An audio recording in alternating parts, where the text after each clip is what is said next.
Hello everyone, hope you all are fine. So peoples, today I am back with another brand new series on Indian Geography. ठीक है, इसमें आपको Indian geography से regarding कि जितना भी इम्पोर्टेंट स्टफ मटेरियल होता है किसी भी कॉम्पिटिटिव एग्जाम के लिए सब चीज़ मिलने वाली है। हर एक कॉन्सेप्ट पर एक एलोबरेट वीडियो मिलने वाली है एंड तो बहुत ही जल्दी वर्ल्ड ज्योग्राफी पर भी सीरीज़ लॉन्च कर दी जाएंगी इस चैनल पे। That will definitely help you. अभी आज का जो टॉपिक है हमारा वो है जियोलॉजिकल स्ट्रक्चर्स। अगर जियोलॉजिकल स्ट्रक्चर्स को हम एक वर्ड में एक्सप्लेन करने के लिए कहें तो सिंपल एक रिलेशन इसका निकल के आएगा रॉक्स के साथ कि जियोलॉजिकल स्ट्रक्चर्स में हम रॉक्स को पढ़ते हैं। अभी अगर क्वेश्चन बने कि स्ट्रक्चरल जियोलॉजी ये है क्या, आखिर ये किस टाइप की स्टडी है ज्योग्राफी में, तो उसको आप एक्सप्लेन करते हैं कि what is structural geology. Structural geology क्या है? Structural geology scientific discipline that is concerned with rock deformation on both large and small scale।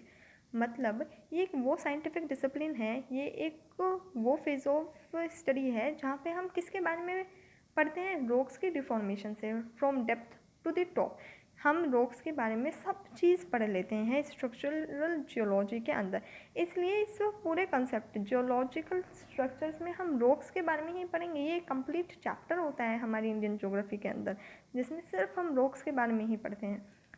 Structural geology अभी मैं बता चुकी हूँ कि ये साइंटिफिक डिसिप्लिन है जो कंसर्न करता है with the rock deformation on both large and small scales.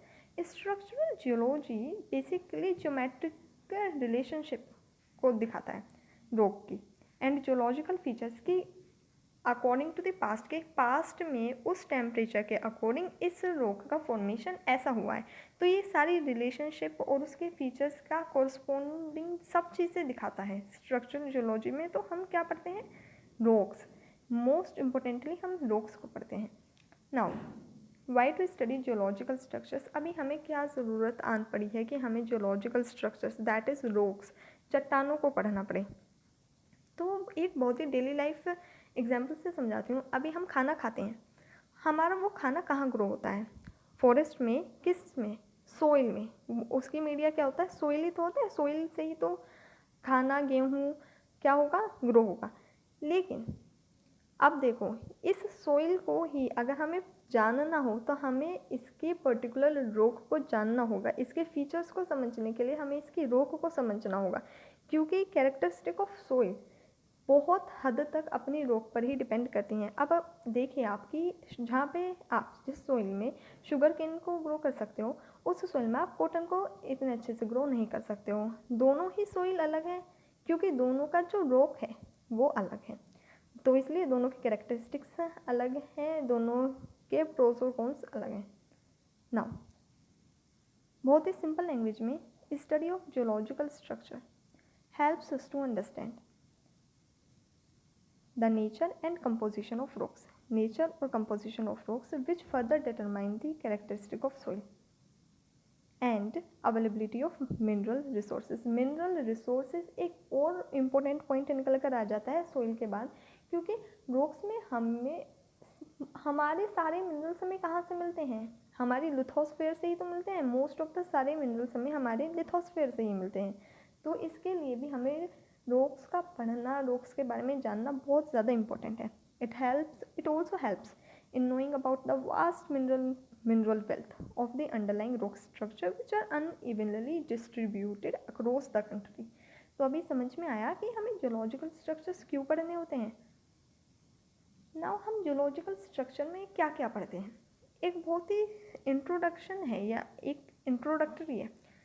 Both oldest rock, both the oldest से लेकर यंगेस्ट रॉक्स। ओल्डेस्ट रॉक किसकी, प्री कैम्ब्रियन पीरियड की, और यंगेस्ट रॉक किसकी, होलोसीन इपॉच की, are found in geological structure of India. और India के geological structure में तो ओल्डेस्ट रॉक से यंगेस्ट रॉक्स तक सारी पाई जाती हैं। आर्कियन एरा तो समझते हो ना, और होलोसीन एपोच भी नहीं समझते हो तो आप इसके लिए भी I have made a video, आप उसे प्रीफर कर सकते हो नहीं समझते हो तो।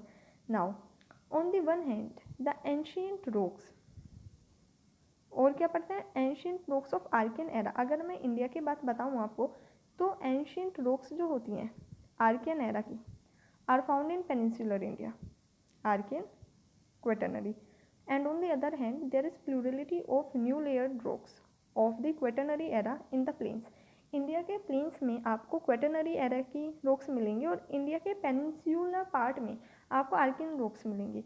तो ये समझ में आ रहा है कि हमने अभी 4 टाइप के रॉक्स पढ़ ली हैं, प्री कैम्ब्रियन पीरियड की, होलोसीन इपोच की, आर्कियन एरा की और क्वेटरनरी एरा की, जो हमें अपनी ही कंट्री के अंदर पढ़ने को मिलेंगी। तो ये कितनी अच्छी डाइवर्सिटी की बात है कि हम अपनी इंडिया के अंदर इतने टाइम पहले की डिवीजन ऑफ टाइम्स की रॉक्स को पढ़ने वाले हैं। तो रॉक्स एक वैसे भी खुद में भी बहुत इंटरेस्टिंग सब्जेक्ट होता है, कॉन्सेप्ट होता है। नेक्स्ट वीडियो में अब हम रॉक को पढ़ेंगे कि एक्चुअली में ये रॉक तो कर लिया हमने, लेकिन रॉक क्या होती क्या है। रॉक पेट्रोलॉजी एक वर्ड है, ये क्या होता है, एक नया वर्ड है, कुछ लोगों के लिए बिल्कुल ब्रांड न्यू वर्ड होगा, लेकिन कुछ लोग इसको जानते भी होंगे, जिन्हें नहीं पता उन्हें तो एक नया वर्ड सीखने को मिलेगा नेक्स्ट वीडियो में।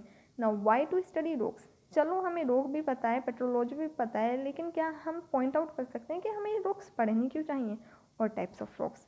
Okay, till then take care. अगर आपको कोई भी डाउट रहा है इस लेक्चर में, you can directly ask me in the comment box. I will definitely try कि मैं जितनी जल्दी हो सके आप लोगों की क्वेरीज को सॉल्व कर दूँ।